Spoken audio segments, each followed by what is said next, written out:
Lecture number 6, Hypothetical Syllogisms.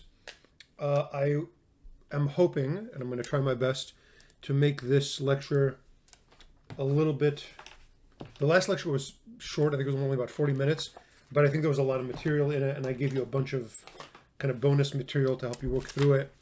And testing the validity of syllogisms is a little bit on the challenging side, especially if this is not, like philosophy is not your cup of tea. So this one, I hope it'd be a little bit easier. It's mostly going to be naming certain things. What's the value in just giving you a name? Oh, here's a hypothetical syllogism. Well, when we name things and we understand what the thing is that we're naming, it does give us a kind of almost a definition. It gives us an idea. Oh, this thing is out there. I'm not just going to name, oh, here's a hypothetical, here's a disjunctive, whatever. It'll be more than that. But I do want you to focus on, okay, there is this kind of connection of propositions, which we called last week the categorical syllogism. There's one way to connect them. There's another way to connect them, which we're going to talk about today, called the hypothetical proposition, which is if and then. We're going to talk about how the two things are related. A hypothetical syllogism is not totally unrelated to the categorical syllogism that we talked about last week. So I just want you to reflect on how these things might be similar and different, and that the human mind has different ways of proceeding from one type of proposition, one proposition to another. There's different ways to do it, but they all sort of boil down to the same idea, that if one thing is true and another thing is true, then certain things follow from that. And the idea of following, that reasoning, ratio, rationality in particular, kind of moves in a line. There are things that are before, and then there are things that come after. I can do it in this direction, do whatever kind of is intuitive to you. That there's a type of reasoning, that reasoning itself works in a line. And there are things that come before, and then there are things that come after. I want us to kind of pause for a second and reflect on that. Why is that important? There's going to be two immediate kind of consequences of that are going to be, I think, very practically relevant.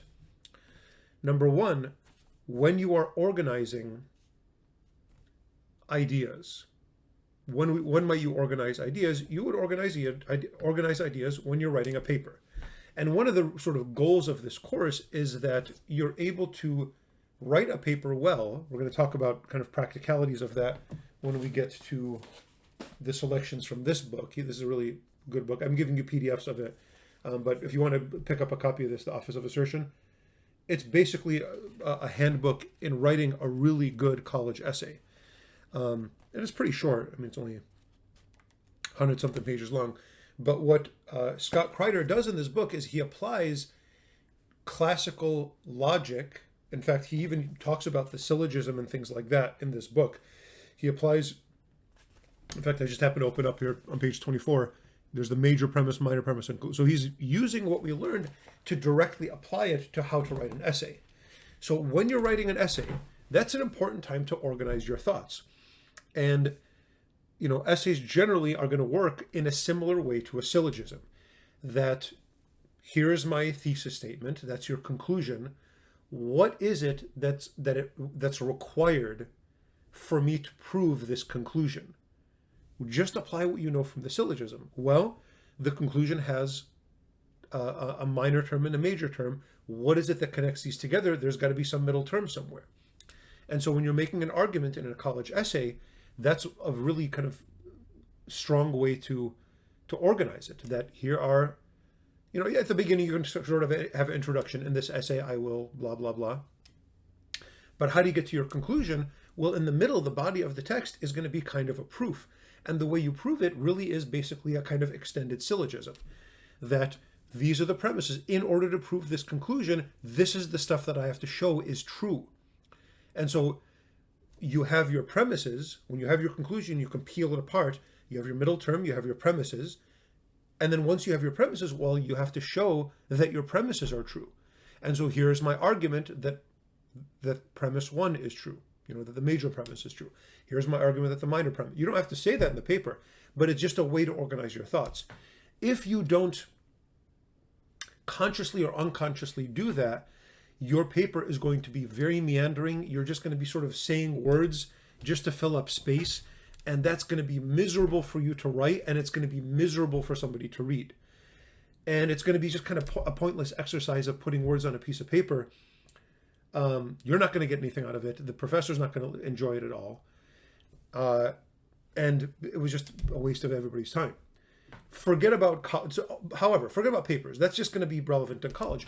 Let's say you want to convince somebody of something. What we're going to move into after we're done with logic, this class and one more class on fallacies, when we're done with logic, we're going to move straight into rhetoric. Rhetoric is a very, very useful and practical art that has to do with persuading people. Logic is about proving something. Rhetoric is about persuading people. There's a very important difference between those two things, which we're going to talk about in class 8. But just to kind of spoil that right now, the difference is when you prove something, you are appealing directly to the intellect. When you persuade people, people aren't always 100% intellectual. Sometimes they make choices based on other things like their emotions. And so rhetoric takes that into account. Sometimes people are convinced not just by an argument, but by who's making the argument. And so rhetoric, persuading people, is also about how you present yourself, the kind of character you have, your ethos, and whether you are believable or not. So, is that ideal? Well, no. If you're having conversations with angels, pure intellects, you're never going to need to use rhetoric. But most of the time, probably all the time, you're going to be speaking to human beings. So rhetoric is actually a very, very useful art. It also helps you understand yourself and how your own soul works. However, again, even in rhetoric, you want to persuade somebody to make a certain decision, the same things are going to apply. There are going to be premises. There's going to be a line. And there's going to be things that you need to talk about first and things you need to talk about second, and then you get to your conclusion, maybe even third and fourth and fifth, until you get to your conclusion. And if you don't satisfy this, you're not going to be persuasive in the end. Similarly, if you just kind of go around in circles and just talk and talk and talk and talk and talk, and you're not really moving anywhere, you're kind of going all over the place, that's not persuasive either. The most persuasive thing in the world is, all right, here's what I want to persuade you of. Here's why I think you should make this decision. 1, 2, 3. If your logic is clear and all the other elements of persuasion are there, oh my gosh, you're going to knock it out of the ballpark. That's a type of... Another application of this is if you happen to be a speech giver of any kind. I'm a priest. I happen to give sermons all the time. I think of my sermons as a type of rhetorical speech, but I also think of them as a kind of logical line. Probably many of you have heard a lot of sermons that seem to just kind of go all over the place in circles.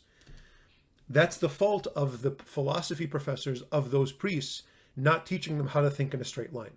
Reasoning is in a straight line. On the last day of class, we are going to talk about a different type of thinking, which is not reasoning in a straight line. There's something else called intellecting. And, so this is Josef Pieper, one of the last reading we're going to do. There's a difference between ratio and intellectus in Latin. And so there is a kind of thinking that goes in a circle. Okay, logic can't go in a circle. That's actually a fallacy we're going to talk about next week. But intellecting, what I'm going to sort of call contemplation on the last day of class, is not a straight line. It is a single idea that the mind just kind of circles around, like orbits, and you just kind of look at the same idea from different angles. That's a different kind of thing, which we'll get to, and that has its own immense value. But right now in logic, we're talking about lines. A syllogism is one thing, then another thing, then a conclusion. So it has applications in writing papers, and I hope you can start to kind of absorb this and make use of it. And when you write your paper for this class, I expect you to make use of what you've learned. It has application in rhetoric, in persuading people. And similarly, so if you're giving a speech, if you're giving a sermon one day, if you're talking to a youth group, you can apply this. You will be shocked how well people follow you and how convincing, and wow, that's kind of, I never knew somebody could actually speak in a way that makes sense, and that, wow, it's really beautiful, as opposed to people just kind of going up and, and then this happened, and then kind of that, and then another thing and another thing. That's the best way to kill a speech. Another thing. How does it connect to what you said before? How does it connect to your overall talk? What do you mean just another thing? You're just saying random stuff now? Why would anybody want to follow a speech like that? If you're giving an elevator pitch, if you're trying to sell a business idea, you're on Shark Tank or something like that, and I want to make the case, here's why you should invest in my product. Use logic, oh my gosh, you will blow people out of the, out of the, whatever you blow people out of. Barrel? Fish in a barrel? Whatever. There's some kind of thing. Finally, another application of this is in your own mind when you make your own decisions. The same thing can happen when you give speech to others. You just kind of go in circles. This is about fundamentally training your own mind and not getting distracted. Well, what about this and what about this and what? No, this conclusion is related to these premises. And so to learn to think in a straight line and not go all over the place in your own decision making is a really important and great form of wisdom and kind of life skill for you to have. So again, although the liberal arts have value in themselves, in many cases they also have a practical kind of output. They have a practical sort of purpose as well. Okay? So all that's just to kind of justify what we're doing today. Today we're going to talk about hypothetical syllogisms.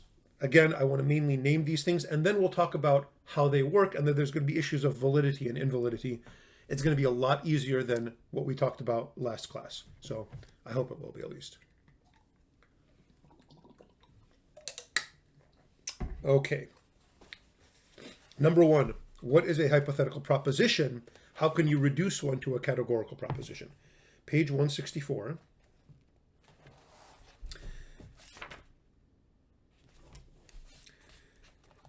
A hypothetical proposition is one that asserts the dependence of one proposition on another. An example is, if a man drinks poison, he will die. You see how that's different than a categorical proposition. A categorical proposition is all human beings are mammals.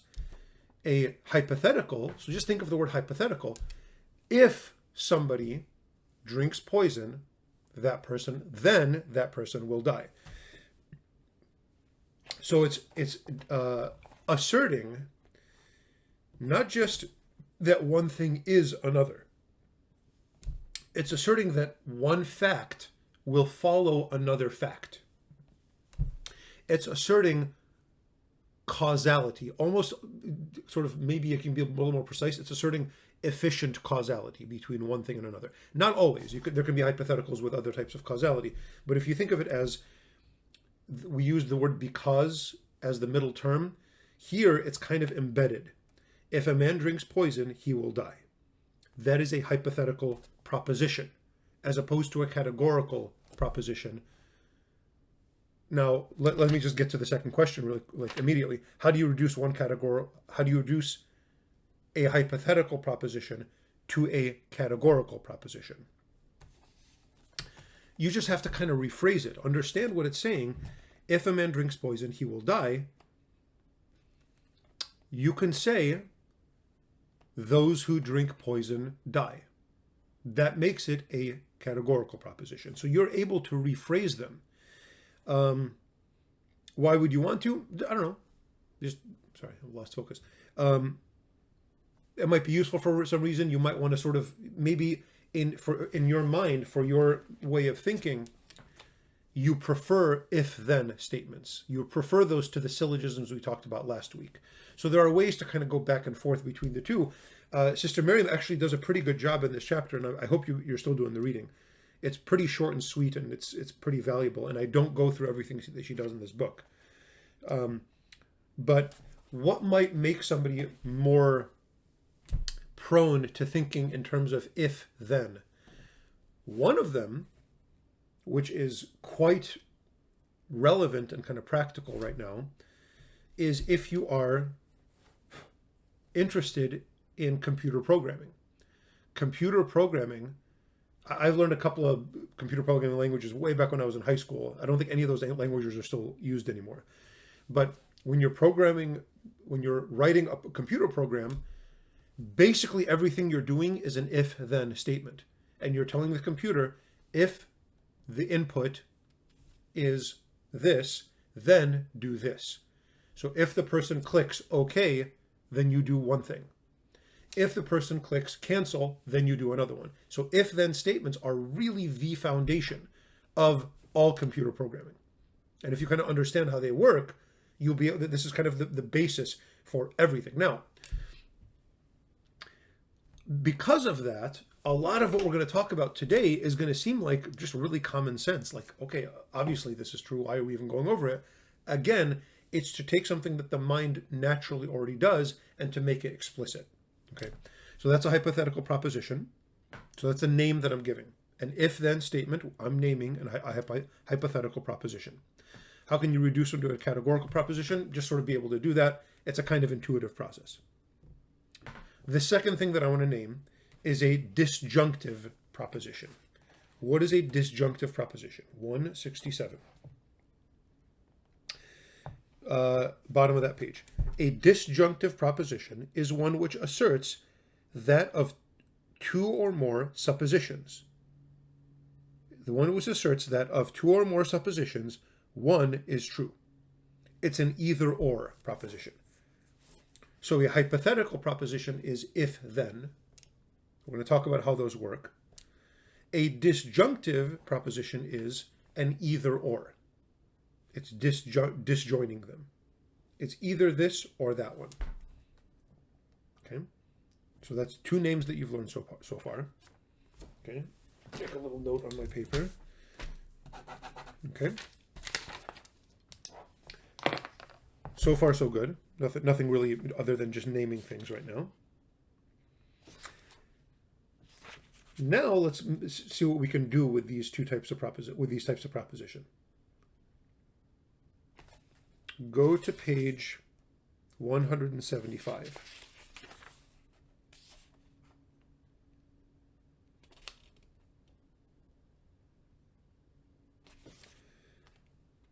The hypothetical syllogism. What is a hypothetical syllogism? What are the two types? Okay. This is where we're getting into some meat and potatoes.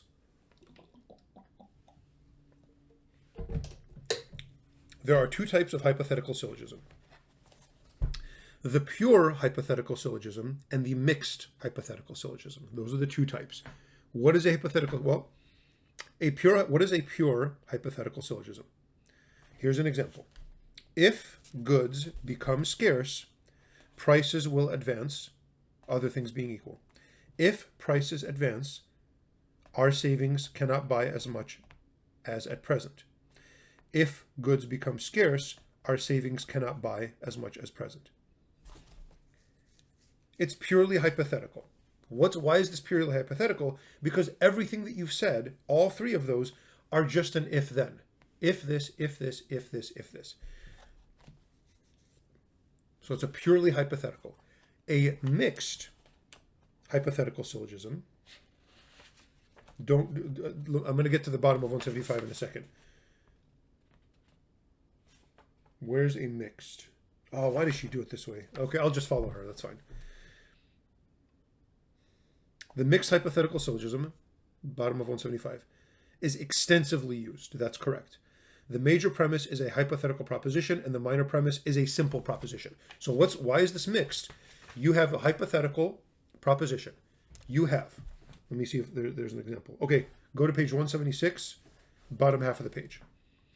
If a man is not honest, he is not a fit public officer.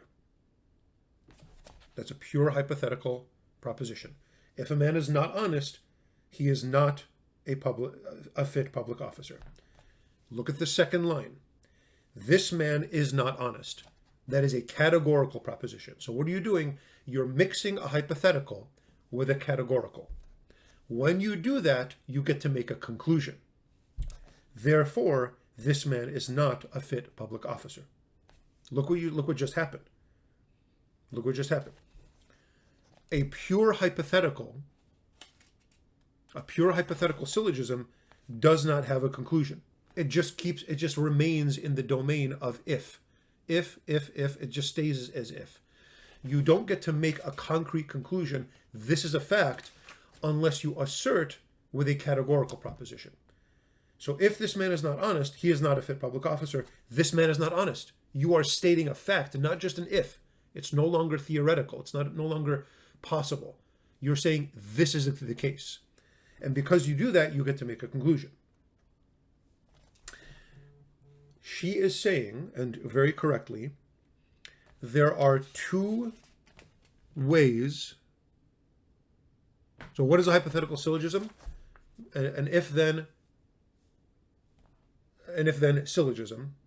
What are the two types? One is pure, that never has a categorical proposition. The other one is mixed, it has a hypothetical proposition and then a categorical proposition. Those are the two types, pure and mixed. Go to number 4. What is modus ponens? She does somewhere use this term modus ponens, but not as early as I want her to, which her ordering is not always something that I'm a fan of. But what is modus ponens? Go to page 176, right where we were. Positing the antecedent. Please write in your book this Latin phrase, modus ponens. That means the affirming mode. So positing the antecedent is also called modus ponens. Why am I making you learn a Latin term? Because it's extremely widely used. Everybody in the world of logic and most philosophers will not say, I'm positing the antecedent, or you're positing the antecedent. Everybody, for whatever reason, they just like this Latin phrase. That's a modus ponens. What is a modus ponens? What is it to posit the antecedent? Does she define what the antecedent and consequent are? Probably does. Let me just tell you what it is. The antecedent is whatever comes after if. I'm going to say it again. Please write this somewhere in your book. The antecedent, next, maybe on page 176, circle antecedent and write the antecedent is whatever comes after if. The consequent is whatever comes after then. Even if the then is not stated explicitly, the consequent is the consequence. So in this example, if a man is not honest, he is not a fit public officer. The antecedent is a man is not honest, because it comes after if. The consequent is he is not a fit public officer. So the antecedent is what comes after if a man is not honest. The consequent is what comes after then he is not a fit public officer. In this example, the word then is not explicitly said. It doesn't matter. In English, you can do this. In English, the then can be implicit. You don't have to say the word then. Okay, so that's the antecedent and the consequent. What is modus ponens? The affirming mode. It's a mixed hypothetical syllogism where you affirm the antecedent. I don't know what she's saying positing. I guess positing is fine too. You affirm the antecedent. So why is this whole example is modus ponens? If a man is not honest, he is not a fit public officer. This man is not honest. So what we're doing here is we are affirming the antecedent. If you say the thing that comes after if is actually true, what do you get to do? If the thing that comes after if is true, you get to say the consequent is true as well. If a man is not honest, he is not a fit public officer. This man is not honest, therefore this man is not a fit public officer. If you affirm the cause, you get to affirm the effect. This is modus ponens. Affirming the antecedent allows you to affirm the consequent. You get to do that. That's valid form number 1 of a hypothetical syllogism. There are only 2 valid forms. There's no Barbara Taylor for hypotheticals. There's only 2 of them. You get to affirm the antecedent, modus ponens, and if you affirm the antecedent, you get to affirm the consequent. If the cause is there, then the effect is there. Go to the bottom of page 176.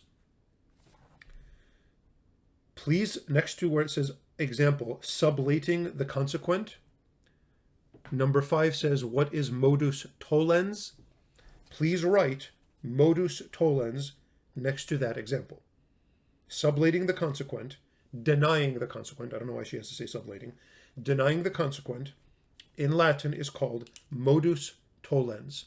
M-O-D-U-S-T-O-L-L-E-N-S. It's in my question number 5. Let me just write it in my book, actually. Modus ponens, and then modus tollens. These are both very commonly used Latin phrases. Okay. This is the denying mode. What else can you do other than affirm the antecedent and then affirm the consequent? You can also deny the consequent.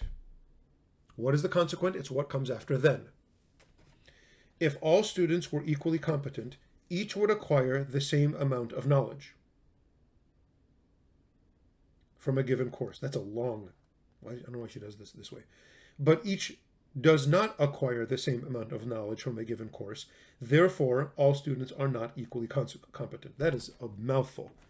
Does she have a simpler example? She does not.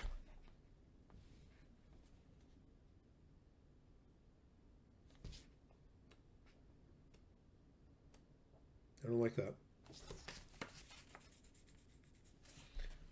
Let me get my own reader, and I have a bunch of examples then. 1 second. Okay, I went and got my own logic reader from when I teach logic. Don't worry about this. But this is what you see scrolling if you look at the optional videos. If you click the optional videos, I'm just scrolling through the PDF of this book. So here's some examples. Here's a nice example of a modus tollens, denying the consequent. So the first line says, if there is food here, I will smell it. So that's the hypothetical proposition. If there's food here, if there's food here, I would smell it. I don't smell any food. That's the categorical proposition, the second line. So what am I doing? I am denying what comes after then. If I'm denying what comes after then, I get to deny what comes after if. If you deny the consequent, you get to deny the antecedent. If there's food here, I would smell it. I don't smell any food, therefore there is no food. Okay? That is modus tollens. Let's think about this. The valid things that you can do with an if-then statement are, you affirm what comes after if, and if you affirm what comes after if, you get to affirm what comes after then. Or you deny what comes after then, and if you deny that, you get to deny what comes after if. So you can, I don't know which direction this looks like to you. You can say the cause is there. If the cause is there, the effect is there. Or you can say the effect is not there. And if the effect is not there, the cause is not there. So you can affirm going forward and you can deny going backward, if that is a helpful way to say it. And you know what I'll do? One of the optional videos from last week talks about this as well. I'll leave that link. I'll make a note for that. I'll leave that link here as well. It's the one that talked about entomemes and stuff like that. Later in that video, it goes through these as well. So I'll leave that video. So you affirm the antecedent, and therefore then you can affirm the consequent. Or you deny the consequent, and if you deny the consequent, you can deny the antecedent. That's all you're allowed to do. If you do anything other than that, it's invalid, and I want to explain why that's invalid. Let's say you deny the antecedent. Go to page 177 of this book. Okay. Middle of that page. If a man drinks poison, he will die. This man has not drunk poison, therefore he will not die. You see, there's a kind of absurdity. Right away you recognize, hopefully, that doesn't make sense. What are we doing here? If a man drinks poison, he will die. That's true. This man has not drunk poison. That's also true. Why don't you get to say, therefore he will not die? Because what you're doing is you're denying the antecedent. You don't get to make any conclusions if you deny the antecedent. The only two valid things to do are affirm the antecedent. You say the thing that comes after if did happen. Therefore, the thing that comes after then did happen. Or you get to deny the thing that comes after then. You don't get to do anything else. So if you deny what comes after if, you can't make any conclusion. Why is that? Let's think about this. If a man drinks poison, he will die. This man has not drunk poison. Why don't we get to say he will not die? Well, because there's all kinds of other things that could kill him. You see that? So you don't get to deny the consequent because there's all kinds of other causes besides what comes after if. If is one way to get to the then, but there might be other ways to get to that effect. So just because you don't drink poison doesn't mean you're never going to die, because there's other possible causes of this effect. So if the cause is there, the effect is there. But if the cause isn't there, that doesn't mean the effect isn't there, because other things could cause it. That's why denying the antecedent is an invalid form of this mixed hypothetical syllogism. Or go to the bottom of page 177. If you posit the consequent, if you affirm what comes after then, that's also invalid. If a man drinks poison, he will die. This man died. Therefore, he drank poison. Same thing. You don't get to affirm what comes after then and say, well, that must be because of this. Because there's, again, for the same reason, there's all kinds of things that could have killed him. And just because he died, it doesn't mean he drank poison. He could have crossed the street and gotten hit by a truck or something like that. See that? She does a nice, conversion from this if-then hypothetical to a categorical syllogism. Look what she does in the middle of 177. If a man drinks poison, he will die. This man has not drunk poison, therefore he will not die. Whoever drinks poison will die. This man has not drunk poison, therefore he will not die. Fallacy, illicit process of the major term. It's a weird fallacy. Let's see. Let me see if I can check the validity for this.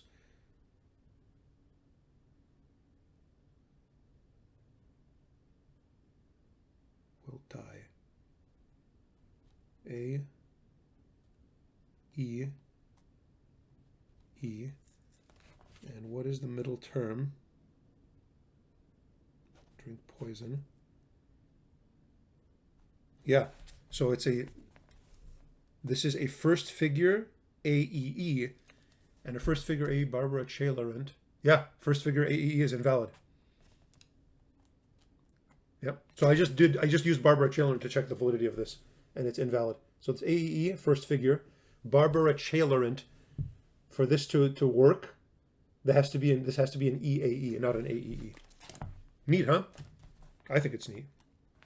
I don't care what you guys think. Anyway, so those are the two invalid forms of the hypothetical syllogism. You affirm, so there's two valid forms. You affirm the antecedent or you deny the consequent. If you do anything else, if you affirm the consequent or deny the antecedent, you don't get to make any conclusion. That would be a fallacy. Okay, that's the main thing that I wanted to talk about today. Modus ponens is affirming the antecedent. Modus tollens is affirming the consequent. Let's look at these last couple things. Maybe a little shorter today. We'll see. What is a disjunctive syllogism? Another name. 178. So you know what a disjunctive proposition is. A disjunctive syllogism is just what you think. Bottom of 178.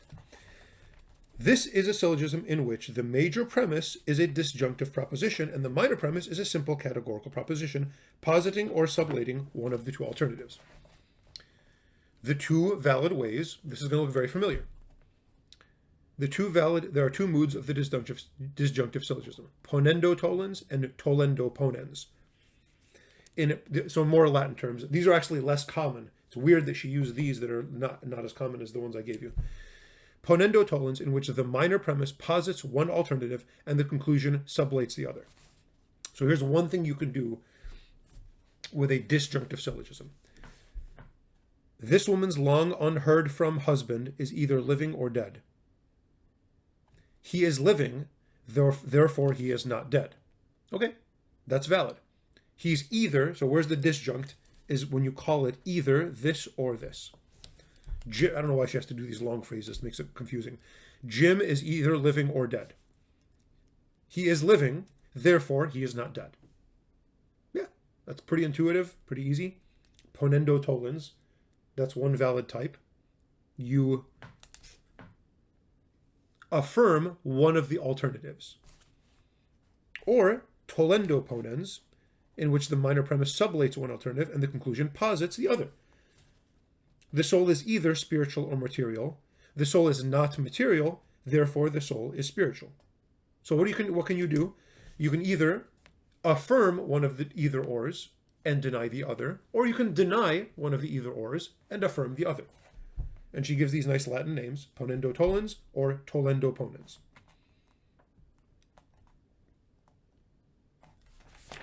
Do I feel like going into these fallacies? I do not. I don't really feel like doing that. I think you guys have had enough today. Let's talk about the dilemma, which is, I think, pretty easy. And this is kind of a practical thing to do. The dilemma is, go to bottom of page 180. A dilemma is when you're cornered and neither side is something that you like or you want to admit, or it seems like there's a contradiction. So a dilemma is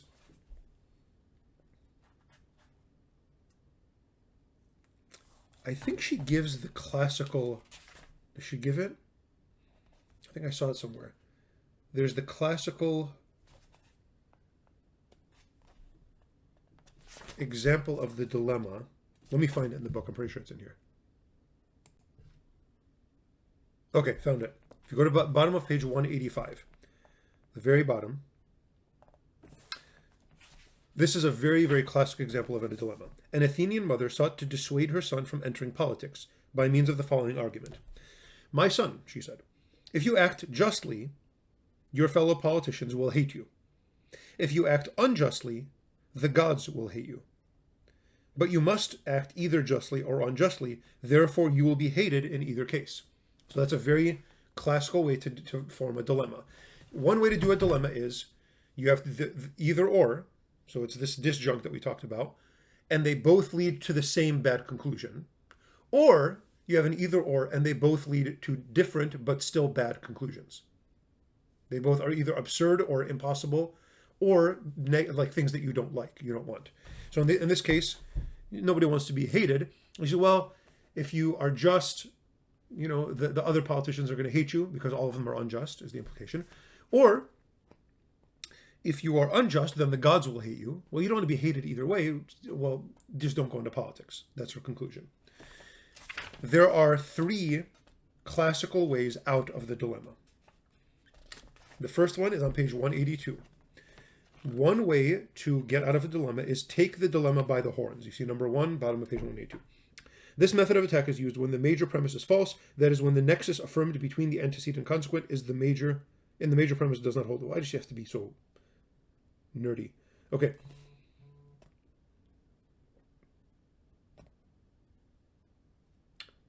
Taking the dilemma by the horns is to say it's just not true. This either or doesn't hold. Okay. If this man were intelligent, he would see the worthlessness of his arguments. If he were honest, he would admit that he's wrong. But either he does not see the worthlessness of his argument, or seeing it, he will not admit that he's wrong. Therefore, he is not intelligent, or he is not honest. And attacking the dilemma, the controversialist would deny the nexus of the first part of the major premise by asserting that he is intelligent, and thereby recognize his arguments not as invalid, but as valid. So you basically just say, so how would the kid get out of this dilemma that his mom is putting him in? By taking the dilemma by the horns. He would say, no, there are some politicians that are just and I can act justly, and the politicians wouldn't hate me for it. There are some politicians that wouldn't hate me for it. He would just deny the if-then. He would deny the either-or. He might even say in ancient Greece, well, some of the gods wouldn't mind me being unjust. They're unjust all the time. So you just kind of deny, that the either-or is true. So that's escaping the dilemma by the horns. Sorry, taking the dilemma by the horns. The second one is escaping between the horns. So I think the way they're imagining this is there's like a bull running towards you, and one of them taking it by the horns is just kind of like you grab the bull and just break it, and like, no, these horns aren't really even attacking me.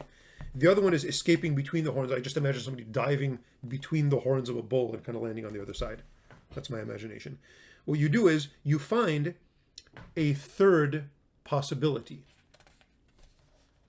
That the either or is invalid, not because it's not true, but because it's not comprehensive, that there's a third alternate. How would the kid do that? Well, I think the kid could say, I can act justly, but I can act justly in a kind of quiet way so that the other politicians don't know about it. And therefore, I can act justly and the gods will love me, but the politicians won't hate me. So there's a way out of this. There's a third way out. Okay, so that's escaping between the horns. 3, you can rebut the dilemma. Rebutting the dilemma is you come up with a counter dilemma and it kind of neutralizes the first one. And I think the way that the kid can get out of this by rebutting the dilemma is by saying, well, Mom, if I act unjustly, politicians will love me. And if I act justly, then the gods will love me. So either way, I'll be loved. And you see, he just kind of came up with this counter dilemma. And, well, I don't know what to say to that, Mom says. And I guess you can go into politics if you really want. But you're not going to get my vote because I can't support this. Whatever. Okay. So I think that's it. The hypothetical syllogisms, we went through all that. And we even made it to a dilemma, which is related to that. Next class, I hope, will be pretty easy. It'll be on fallacies, which we're just going to just name bad ways of thinking that are so common that they are given a name. And I'll talk about why it's useful to do that. After next class, you have your second quiz, and that quiz will be on categorical syllogisms, hypothetical syllogisms, and fallacies. Okay, and then after that, we go to rhetoric, which is this exciting new thing. All right, see you when I see you.